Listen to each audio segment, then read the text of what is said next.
Hello everyone, आज के इस वीडियो में हम डिस्कस करने वाले हैं क्लास 11th के most important chapter cell the unit of life के कुछ इम्पोर्टेंट क्वेश्चन को, जो कि आपके नीट पॉइंट ऑफ व्यू से काफ़ी ज़्यादा इम्पोर्टेंट है। ठीक है, बेसिकली इस वीडियोस के इंटरनली हम काफ़ी इम्पोर्टेंट और अच्छे लेवल के क्वेश्चन करेंगे, जो कि नीट में डायरेक्ट यहीं से क्वेश्चन पूछे जाएंगे। ठीक है, तो स्टार्ट करते हैं हम अपने क्वेश्चन सीरीज़ को बिना किसी टाइम वेस्टेज के। This is the first question, who proposed a modification in the cell theory. अब यहाँ पे क्वेश्चन है कि किसने प्रपोज किया था सेल थ्योरी के मॉडिफिकेशन को, मतलब सेल थ्योरी के अंदर जो चेंजिंग हुई थी उसको किसने बताया था। तो वो बताया था रुडोल्फ विर्चो ने। अब आप कहेंगे कि सेल थ्योरी से रिलेटेड तो स्लाइडेन और स्वान थे जिन्होंने बताया था, तो सेल थ्योरी को दिया था स्लाइडेन स्वान ने, लेकिन उसका मॉडिफिकेशन रूप रुडोल्फ विर्चो ने दिया था। ये काफ़ी इंपॉर्टेंट क्वेश्चन है, इसको मार्क कर लीजिए। और इन्होंने जो मॉडिफिकेशन रूप दिया था वो ओमनी सेलुलर ई सेलुलर था, जिसका मतलब होता है all cell arises from pre existing cell. जितने भी सेल बनते हैं वो पहले के मौजूद सेल से मिलकर के बनते हैं। ठीक है, दूसरे क्वेश्चन पे आते हैं, who was the German botanist. अब आपको जर्मन बोटनिस्ट के बारे में बताना है। बोटनिस्ट मतलब प्लांट से रिलेटेड, तो स्लाइडेन हो जाएगा। ठीक है, अगर यही रहता कि बताइए ब्रिटिश जूलॉजिस्ट तो ये स्वान हो जाता। ठीक है, अब स्लाइडेन ने क्या किया था, इन्होंने ओनली प्लांट के बारे में बताया था, और स्वान जो थे वो प्लांट और एनिमल दोनों के बारे में बताए थे। एनिमल के बारे में बेसिकली उन्होंने तो बताया ही था, लेकिन प्लांट के बारे में उन्होंने सेल वॉल के बारे में कुछ बताया था। ठीक है, रुडोल्फ विर्चो जो थे वो सेल वॉल मतलब सेल थ्योरी के मॉडिफिकेशन रूप को दिए थे, जो हमने पहले क्वेश्चन में पढ़ा, और फिर यहाँ पे नॉन ऑफ दिस हो गया। तो राइट आंसर इसका हो जाएगा ए नंबर। अगेन आते हैं नेक्स्ट क्वेश्चंस पे। Cell wall is a unique structure of plant cell and who conclude this. अब सेल वॉल जो होता है एक unique structure of the plant के बारे में, तो ये किसने कंक्लूड किया था। तो अभी हमने जस्ट इस क्वेश्चन में पढ़ा। इस क्वेश्चन में हमने क्या देखा कि स्वान जो थे उन्होंने प्लांट के बारे में बताया, और उन्होंने सेल वॉल के थ्रू बताया था, सेल वॉल के बारे में ही बताया था, जो हमने पहले क्वेश्चन में डिस्कस किया। और यही क्वेश्चन जस्ट 3 नंबर में आ गया कि सेल वॉल के यूनिक कैरेक्टर किसने दिए, तो वो दिया था स्वान नाम के साइंटिस्ट ने। ठीक है, और उन्होंने प्लांट एनिमल दोनों के बारे में बताया था, मतलब all organism are made up of cell. जितने भी ऑर्गेनिज्म होते हैं वो सेल से मिलकर के बनते हैं। ये किसने कहा, स्वान ने कहा। ठीक है, तो राइट आंसर यहाँ पे 2 हो जाएगा। आते हैं नेक्स्ट क्वेश्चंस पे। Gas vacuole are present in. अब आपको यहाँ क्वेश्चन बताया जा रहा है, क्वेश्चन पूछा जा रहा है कि गैस वैक्यूल कहाँ प्रेजेंट होता है। तो गैस वैक्यूल जो होता है क्या ऑल बैक्टीरिया में होता है? नहीं, गलत ऑप्शन है। प्लांट सेल वॉल में तो होता ही नहीं है, सेल में, एनिमल सेल में भी नहीं होता। वो फोटोसिंथेटिक बैक्टीरिया के इंटरनली होता है, ना कि ऑल बैक्टीरिया में। बैक्टीरिया में होगा, लेकिन फोटोसिंथेटिक बैक्टीरिया जो होगा, वैसा बैक्टीरिया जो फोटोसिंथेसिस से अपना मतलब कि खाना बनाता हो, उसको बोलते हैं फोटोसिंथेटिक बैक्टीरिया, और उसी के अंदर गैस वैक्यूल होता है। तो राइट आंसर 3 हो जाएगा, जो कि पेज नंबर 91 पे आपको मिल जाएगा नए वाले एनसीईआरटी के अकॉर्डिंग। आते हैं फिर नेक्स्ट क्वेश्चन पे। Which of the following is not a role of plasma membrane. अब आपको बताना है कि इसमें प्लाज्मा मेम्ब्रेन का रोल किस में नहीं है। ठीक है, तो प्लाज्मा मेम्ब्रेन जो होता है वो क्या नहीं करता है, तो वो सिक्रेशन नहीं करता। क्या करता है? सिक्रेशन भी करता है, एक्टिव ट्रांसपोर्ट भी होती है, वहाँ ग्रोथ भी होता है, लेकिन रिजिडिटी कोई प्रोसेस नहीं होता। ठीक है, प्लाज्मा मेम्ब्रेन में रिजिडिटी का कोई रोल नहीं होता, इसीलिए राइट आंसर 4 हो जाएगा। ठीक है, आते हैं फिर नेक्स्ट क्वेश्चंस पे। Polyribosome are. पॉलीराइबोसोम का क्या मतलब होता है? पॉलीराइबोसोम का मतलब सिंगल आरएनए होता है क्या? नहीं, सिंगल राइबोसोम नहीं हो सकता। Many ribosome on the mRNA. MRNA का मतलब मैसेंजर आरएनए, तो ये बिल्कुल सही है, मेनी राइबोसोम होना चाहिए। मेनी राइबोसोम ईआर, ईआर पे नहीं होता है, आरएनए पे होता है, वो भी कौन से आरएनए? एमआरएनए। ठीक है, और नॉन ऑफ दिस तो होगा नहीं, तो polyribosome is the right answer. Polyribosome का मतलब many ribosome on the mRNA. ठीक है, एंड नेक्स्ट क्वेश्चन है, perinuclear space is part of. Perinuclear किसका पार्ट है? पेरीन्यूक्लियस एक न्यूक्लियस का पार्ट होता है, पेरीन्यूक्लियर स्पेस न्यूक्लियस का पार्ट है। ठीक है, तो राइट आंसर से यहाँ पे 2 हो जाएगा। आते हैं अगले क्वेश्चन पे। This is our next question. 9+0 arrangement is also known as. 9+0 का अरेंजमेंट किसके इंटरनली होता है? तो 9+0 जो होता है वो किस में होगा? तो वो माइक्रोफिलामेंट में होता है, और माइक्रोफिलामेंट 9+0 का अरेंजमेंट जो होता है वो माइक्रोफिलामेंट में नहीं, चार्टविल स्ट्रक्चर होते हैं। और चार्टविल स्ट्रक्चर किसके इंटरनली आएगा? तो वो माइक्रोफिलामेंट या फिर सेंट्रियोल आप बोल सकते हैं, वहाँ पे हो सकता है। एक्सोनिम ऑप्शन नहीं हो सकता। 9+2 का अरेंजमेंट सिलिया और फ्लैजिला में देखने को मिलता है। चार्टविल लाइक स्ट्रक्चर जो कि आपको फ्लैजिलम के इंटरनली माइक्रोफिलामेंट देखने को मिलता है, तो ये answer 3 is the right answer. ठीक है, माइक्रोफिलामेंट या सेंट्रियोल, तो ये जो ऑप्शन हो गया वो इससे रिलेटेड, मतलब माइक्रोफिलामेंट हो सकता है, बट इसका जो स्ट्रक्चर होता है वो चार्टविल लाइक स्ट्रक्चर होता है, तो 3 is the right answer. Now the next question, microbodies are present in, microbodies कहाँ प्रेजेंट होता है? तो बेसिकली माइक्रोबॉडीज जो होते हैं वो यूकैरियोटिक में प्रेजेंट होते हैं। तो यूकैरियोटिक प्लांट सेल भी होता है, एनिमल सेल भी होता है, लेकिन बैक्टीरिया सेल एक प्रोकैरियोटिक है, इसीलिए ये ऑप्शन छोड़ करके बाकी 2 और 3 इज द करेक्ट ऑप्शन। ठीक है। And next question, synthesis of steroid hormone is performed by, synthesis कहाँ होता है स्टेरॉइड हार्मोन का? तो वो ACR में होता है, स्मूथ एंडोप्लाज्मिक रेटिकुलम के इंटरनली स्टेरॉइड हार्मोन सिंथेसाइज्ड होता है। ठीक है। नेक्स्ट क्वेश्चन है, locomotion of synthesis of rRNA inside cell is, तो इसका राइट आंसर क्या होगा आपको कमेंट में बताना है। ठीक है। बेसिकली न्यूक्लियोलस तो लगा हुआ है, बट आपके अकॉर्डिंग इसका आंसर क्या होना चाहिए आप कमेंट में बताएंगे। नेक्स्ट क्वेश्चन क्या है यहाँ पे, the type of ribosome found in prokaryote, आपको बताना है प्रोकैरियोट में कैसा राइबोसोम का टाइप प्रेजेंट होता है। तो प्रोकैरियोटिक में होता है 70S राइबोसोम और यूकैरियोटिक में होता है 80S राइबोसोम। ठीक है। 70S राइबोसोम 30+ 50S होता है और 80S राइबोसोम को हम 60+ 40 में बांटते हैं। ठीक है। तो correct option in the prokaryote 70S ribosome. अब आते हैं chromatophore are take part in, chromatophore किसके इंटरनली होगा? क्रोमैटोफोर में ग्रोथ होता है, रेस्पिरेशन भी होता है एंड फोटोसिंथेसिस भी होता है, मूवमेंट नहीं होता है। ठीक है। यहाँ पे ऑप्शन जो है वो सारा का सारा होना चाहिए मूवमेंट को छोड़ के, तो क्वेश्चन जो है वो नॉट लग के आना चाहिए था, that is wrong question. Again next question यहाँ पे है, which is the common in both eukaryotic and prokaryotic. अब आपको बताना है कि कौन सा ऐसा स्ट्रक्चर होता है जो प्रोकैरियोटिक और यूकैरियोटिक दोनों में प्रेजेंट होता है। तो यहाँ पे प्लास्टिड है, प्लास्टिड हमेशा का हमेशा प्लांट सेल में देखने को मिलता है। ठीक है। प्लाज्मा मेम्ब्रेन, हाँ, अब प्लाज्मा मेम्ब्रेन की बात की जाए तो प्लांट में भी होता है, एनिमल सेल में भी होता है। ठीक है। नेक्स्ट माइटोकॉन्ड्रिया, माइटोकॉन्ड्रिया देखिए, अब माइटोकॉन्ड्रिया आपको दिख रहा होगा यहाँ पे, माइटोकॉन्ड्रिया जो होता है वो यूकैरियोटिक में होता है लेकिन प्रोकैरियोटिक में नहीं होता, तो ये ऑप्शन गलत हो गया। एंडोप्लाज्मिक रेटिकुलम यूकैरियोटिक में होता है, प्रोकैरियोटिक में नहीं होता है। प्लास्टिड यूकैरियोटिक में होता है और यूकैरियोटिक प्लांट सेल में होता है लेकिन प्रोकैरियोटिक में नहीं होता है। ठीक है।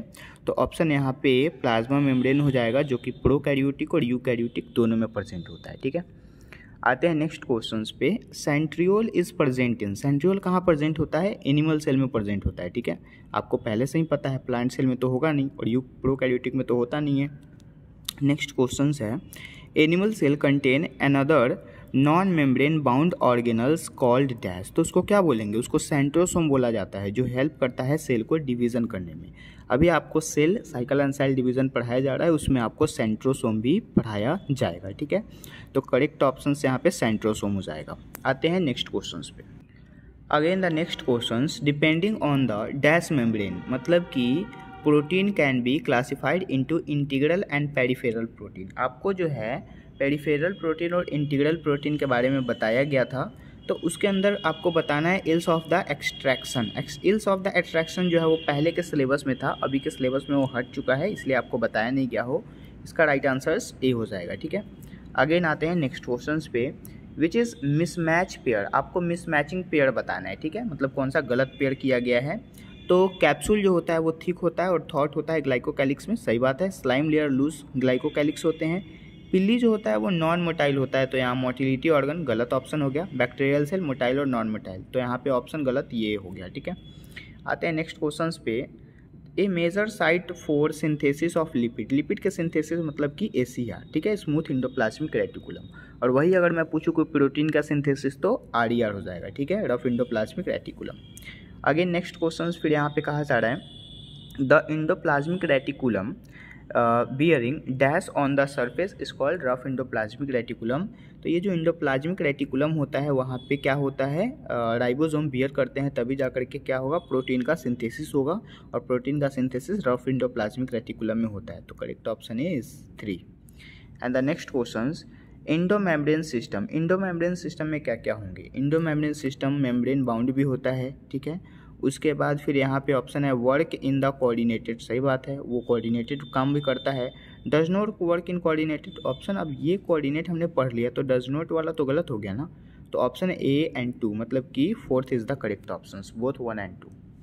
And the next question is, dash is first observe densely stain reticular structure near to the nucleus and this were later term name as the Golgi body after him. ठीक है, तो गोल्जी बॉडी जो है, Golgi body का मतलब कि discover किसने किया था, तो कैमिलो गोल्जी ने किया था। और गोल्जी के पहले कैमिलो गोल्जी नाम लगेगा ही लगेगा क्योंकि ये साइंटिफिक नेम है। ठीक है, so correct option is 2। Again आते हैं नेक्स्ट क्वेश्चन पे, which is the important site for formation of glycoprotein and glycolipid in the eukaryote. तो ग्लाइकोप्रोटीन और ग्लाइकोलिपिड का सिंथेसिस गोल्जी बॉडी के इंटरनली होता है और गोल्जी बॉडी का डिस्कवर कैमिलो गोल्जी नाम के साइंटिस्ट ने 1998 में किया था। ठीक है, अगेन स्टेटमेंट बेस्ड क्वेश्चन है, देख सकते हैं आप स्टेटमेंट बेस्ड क्वेश्चन किस टाइप का आता है, आप यहाँ से प्रैक्टिस कर लेंगे। स्टेटमेंट बेस्ड में यहाँ पे फर्स्ट स्टेटमेंट है cell membrane is selectively permeable. बिल्कुल सही बात है, सेल मेम्ब्रेन एक सेलेक्टिवली परमिएबल होता है। और inclusion body are reversible material in the prokaryote. बिल्कुल सही बात है, ये जो इंक्लूजन बॉडी होते हैं ये एक रिवर्सिबल मटेरियल है प्रोकैरियोटिक के अंदर। तो statement first and statement second both are correct. ठीक है, आते हैं अगले नेक्स्ट क्वेश्चन पे। The next question is the structures that are formed by stacking of the organized flattened membranous sac in the chloroplast are. ठीक है, तो इसका राइट आंसर से यहाँ पे ग्रैना हो जाएगा। राइट, क्या हो जाएगा, ग्रैना हो जाएगा। अगेन देखते हैं next questions, the sedimentation coefficient. ठीक है, सेडिमेंटेशन कोफिशिएंट का मतलब हुआ जैसे 70s और 80s आप पढ़ते हैं, तो 70s और 80s में जो एस टर्म होता है वो सेडिमेंटेशन कोफिशिएंट ही होता है। ठीक है, so the sedimentation coefficient of ribosome is a indirectly measure. वो किस चीज़ को इनडायरेक्टली मेजर कर सकता है। ठीक है, तो डेंसिटी को मेज़र कर सकता है क्या, नहीं, नंबर को कर सकता है और साइज़ को कर सकता है, मतलब बोथ 1 and 3। बोथ 1 and 3 कहने का मतलब है डेंसिटी भी मेज़र कर सकता है और यहाँ साइज़ भी मेज़र कर सकता है, नंबर मेज़र नहीं कर सकता। ये ऑप्शन ही गलत है, नंबर को भी मेज़र करता है और साइज़ को भी मेज़र करता है, डेंसिटी भी मेज़र करता है। ठीक है, मतलब all of this right answer होना चाहिए था। नंबर जो है इसके अकॉर्डिंग इसमें नहीं दिया गया है, तो ऑप्शन यहाँ पे 26 का ऑल ऑफ दिस होगा। बाकी इस क्वेश्चन के according both 1 and 2 is the correct option. ठीक है, 2 को तो करेगा ही करेगा, नंबर को हटा दिया है।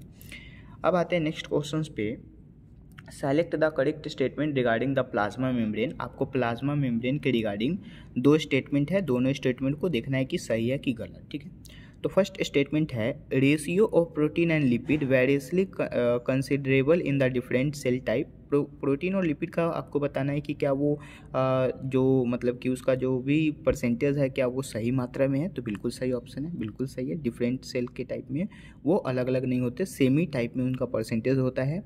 और प्रोटीन की परसेंटेज 52% होती है और लिपिड का परसेंटेज 40% होता है। Constitute the membrane in the human RBC, बिल्कुल सही है, मतलब both first and second statement are correct. ठीक है, so this is the correct options. Again आते हैं next questions, chloroplast found in plant cell. Chloroplast जो होते हैं क्या वो प्लांट सेल में कहाँ पे पाए जाते हैं, तो क्लोरोप्लास्ट जो होता है वो यूकैरियोटिक में होते हैं और यूकैरियोटिक में ATS राइबोसोम होता है, तो करेक्ट ऑप्शन इज 3। ठीक है, बाकी सारा ऑप्शन आपके अकॉर्डिंग गलत ही होगा, आप पढ़ सकते हैं। Again next questions, which of this is mismatch. आपको मिसमैचिंग बताना है। एमाइलोप्लास्ट होता है क्या वो प्रोटीन ग्रेन्यूल को स्टोर करता है, गलत ऑप्शन है, कार्बोहाइड्रेट को करता है। इलियोप्लास्ट ऑयल और फैट को, सही बात है। ये सब NCERT के लाइन है जो कि सही दिए गए हैं। एमाइलोप्लास्ट का यहाँ कार्बोहाइड्रेट होना चाहिए था, इसीलिए ये ऑप्शन मिसमैचिंग है। अगेन आते हैं next questions, in the centriole 9+0 arrangement are found. बिल्कुल सही बात है, 9+0 अरेंजमेंट नहीं 9+0 जो होगा वो सेंट्रियोल के हाँ बिल्कुल सही है, सेंट्रियोल के इंटरनली होता है। 9+2 रहता है तो सिलिया और फ्लैजिला लगाते हैं। ठीक है, all 9 tubules in the triplet, हाँ सारे के सारे जो 9 ट्यूबलेट जैसे कि हम गोल बना लिए और इसमें 3-3 का स्ट्रक्चर होना चाहिए। ठीक है, 3-3 के स्ट्रक्चर इसमें लगे होने चाहिए, तो first and second statement are correct. आते हैं नेक्स्ट क्वेश्चंस पे, mark the correct options. Correct options को आपको यहाँ पे मार्किंग करनी है, जैसे कि centriole are spherical structure that is perpendicular to each other, बिल्कुल सही है। Centriole have an organisations like cartwheel, बिल्कुल सही ऑप्शन है। Centriole are made up of 9 evenly space peripheral fibrils and tubulin protein, ये भी बिल्कुल करेक्ट ऑप्शंस है। फिर हम देखें आगे के क्वेश्चंस को, तो आगे कहा जा रहा है each peripheral fibril of centriole is doublet, नहीं ट्रिपलेट होना चाहिए था। अभी तो हमने पढ़ा ना यहाँ पे सेंट्रियोल जो होता है वो ट्रिपलेट होता है, यहाँ डबलेट दिया है तो गलत ऑप्शन हो गया। और यहाँ पे जो सेंट्रियोल था वो स्फेरिकल कहा जा रहा था। स्फेरिकल तो सही था, लेकिन perpendicular to each other, perpendicular तो नहीं हो सकते ना, इसलिए ये ऑप्शन गलत हो गया परपेंडिकुलर के कारण। तो ऑप्शन बी NCR करेक्ट। ठीक है, आते हैं नेक्स्ट क्वेश्चन पे। The next question, nuclear matrix is known as, nuclear matrix को क्या बोला जाता है? न्यूक्लियर मैट्रिक्स को न्यूक्लियोप्लाज्म बोला जाता है। ठीक है, और उसके अंदर क्या कंटेन होते हैं? तो उसके अंदर न्यूक्लियोलस और क्रोमैटिन कंटेन होता है। तो ऑप्शन यहाँ पे nucleoplasm, nucleolus and chromatin, this is the correct option. ठीक है, आते हैं फिर अगले नेक्स्ट क्वेश्चन पे। नॉन मेम्ब्रेन बाउंड ऑर्गेनल्स आपको बताना है are present in the animal cell that help in cell division. तो सेल डिवीजन में तो एक ही चीज़ है, वो क्या है? वो होता है सेंट्रियोल। ठीक है, सेंट्रियोल क्या करते हैं? हेल्प करते हैं। लेकिन यहाँ पे नॉन मेम्ब्रेन बाउंड बताना है। नॉन मेम्ब्रेन बाउंड होता है न्यूक्लियोलस, जिसमें कोई मेम्ब्रेन नहीं होता। सॉरी, एक minute, non membrane bound organelles present in animal cell, okay, animal cell में प्रेजेंट होता है, that help in the cell division. बिल्कुल सही बात है, सेंट्रियोल जो होता है उसमें कोई मेम्ब्रेन नहीं होता, और ये जो होते हैं वो सेल डिवीजन में भी वर्क करते हैं। तो करेक्ट ऑप्शन तो ये होगा ना, ये सारे के सारे गलत ऑप्शन है। ठीक है, आते हैं नेक्स्ट क्वेश्चंस पे। नेक्स्ट क्वेश्चंस यहाँ पे है, mark the correct options with respect to cytoskeleton. Cytoskeleton के रिस्पेक्ट में आपको करेक्ट ऑप्शंस चूज करना है। ठीक है, फर्स्ट यहाँ पे ऑप्शन है, this are made up of filamentous and tubular proteinaceous structure, बिल्कुल करेक्ट है।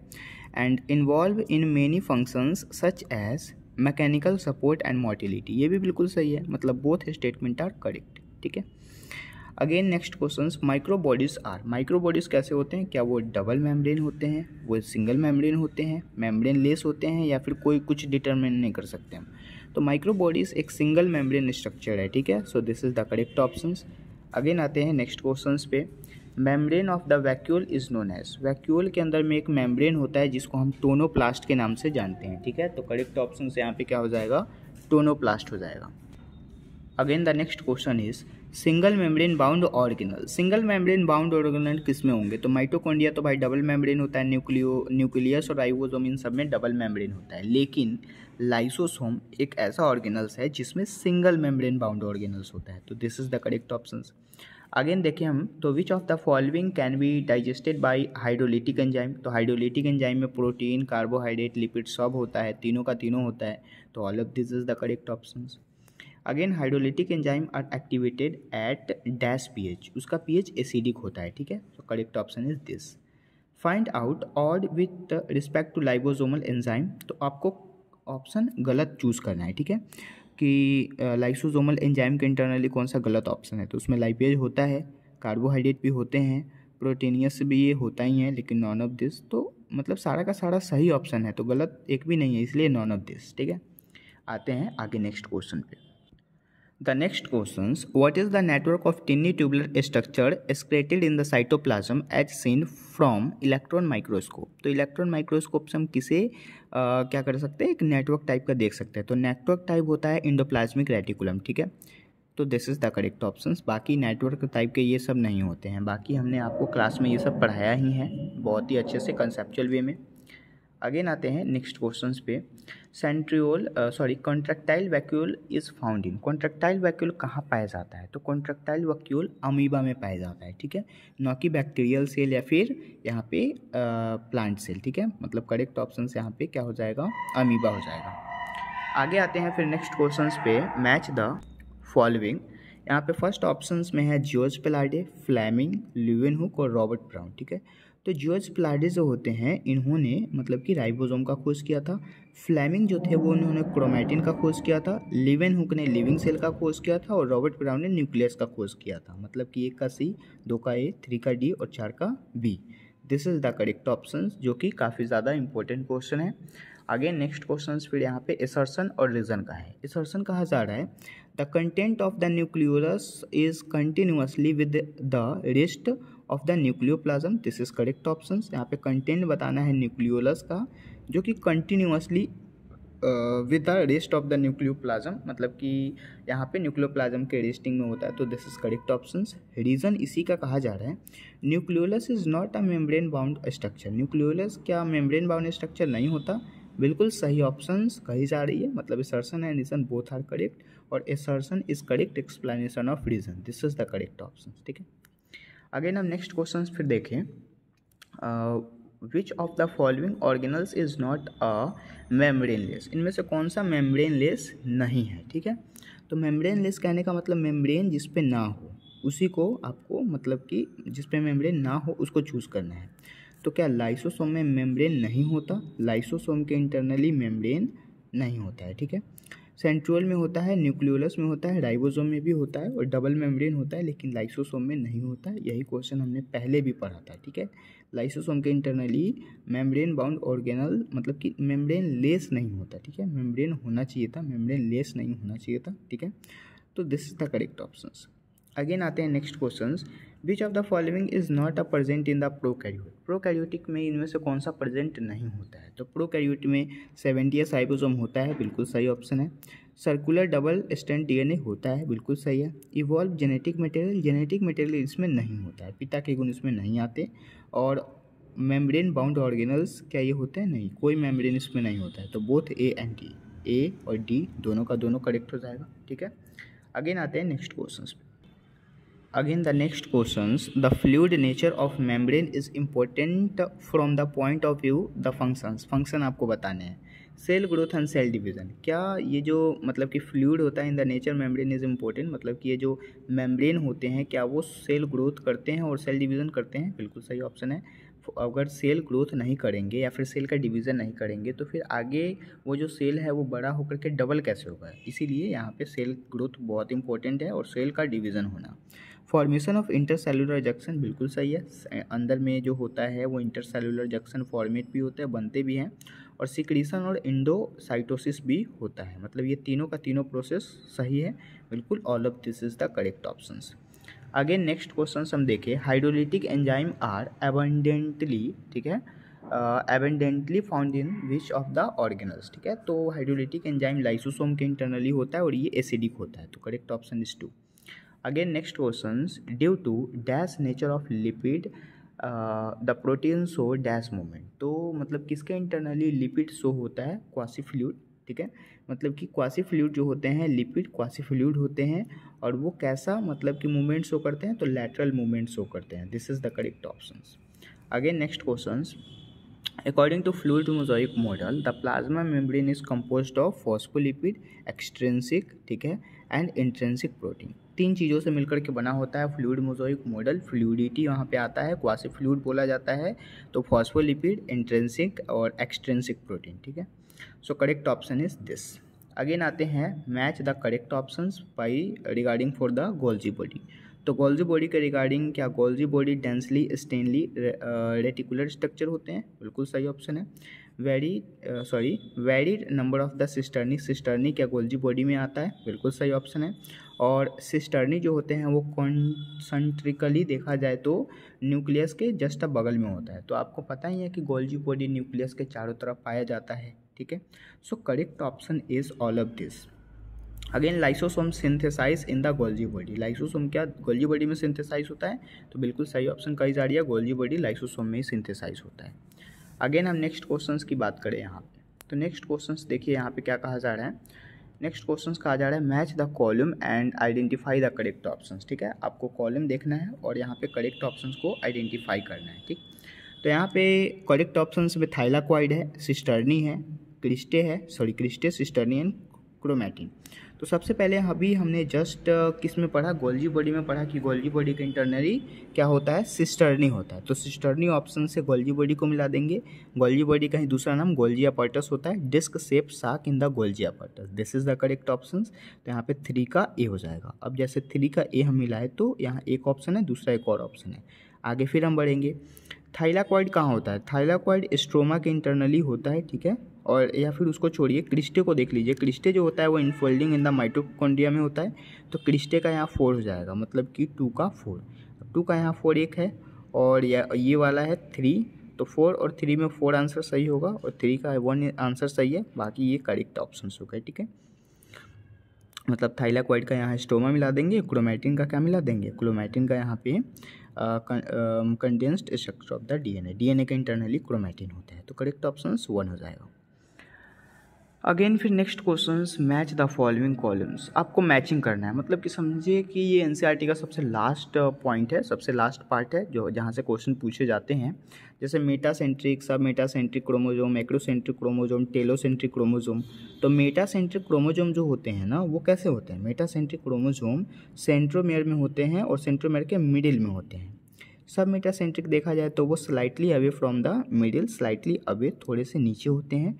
एक्रोसेंट्रिक क्रोमोजोम का मतलब क्या हुआ? एक्रोसेंट्रिक मतलब हुआ कि वो सेंट्रोमेयर जो होंगे वो सिचुएट होंगे कहाँ? क्लोज टू द इंड के सबसे लास्ट में। और टेलोसेंट्रिक में तो दिखता ही नहीं है, मतलब कि टर्मिनल पे वो चला जाता है। ठीक है, तो correct option 3, 1, 3, 4, 2 and 1। 3, 4, 2 and 1 is the correct option. ठीक है, again next and last question हमारा है ये क्वेश्चन सीरीज का। ठीक है, यहाँ पे जितने क्वेश्चन कराए गए काफ़ी इंपॉर्टेंट थे। लास्ट क्वेश्चन है, विच of the following cytoskeleton is the structural component of the centriole? This is the microtubules. ठीक है, जो कि सबसे लास्ट टॉपिक का सबसे लास्ट मतलब कि माइक्रोट्यूब्यूल का क्वेश्चन यहाँ तक हो गया। समझिए कि हमने यहाँ पे टोटल 55 क्वेश्चन को डिस्कस किया। इन सारे 55 क्वेश्चन में से आई होप जितने भी क्वेश्चन सेल चैप्टर से पूछे जाएंगे उसमें से 60 to 70% क्वेश्चन यहीं से होंगे। 60 to 70% क्वेश्चन कहने का मतलब है, अगर 5 क्वेश्चन पूछा गया तो 5 क्वेश्चन में से 4 क्वेश्चन, 3 क्वेश्चन इसी पैराग्राफ से होंगे। और काफ़ी ज़्यादा समझिए कि इंपॉर्टेंट क्वेश्चन कराया गया है, काफ़ी ज़्यादा मेहनत से ये सारे क्वेश्चंस बनाए जाते हैं या फिर इसको कराए जाते हैं। ठीक है, तो आप इसको लाइक कर लीजिए और फटाफट से सब्सक्राइब भी कर लीजिए, ताकि जो भी अगला क्वेश्चन का नोटिफिकेशन, मतलब क्वेश्चन के जो भी सीरीज़ हों वो आपको पहले ही पता चले उसके नोटिफिकेशन। ठीक है, तो मिलते हैं फिर अगले वीडियोस में। ठीक है, यहाँ तक अगर आपको समझ में आया हो तो आप इसे शेयर भी कर सकते हैं। जितने भी नीट एस्पायरेंट हैं काफ़ी ज़्यादा बार इसको शेयर कीजिए, ताकि इसमें जो भी मेहनत लगा हो वो सक्सेसफुली हो सके। ठीक है, तो मिलते हैं फिर अगले वीडियोज़ के इंटरनली। तब तक के लिए बाय बाय।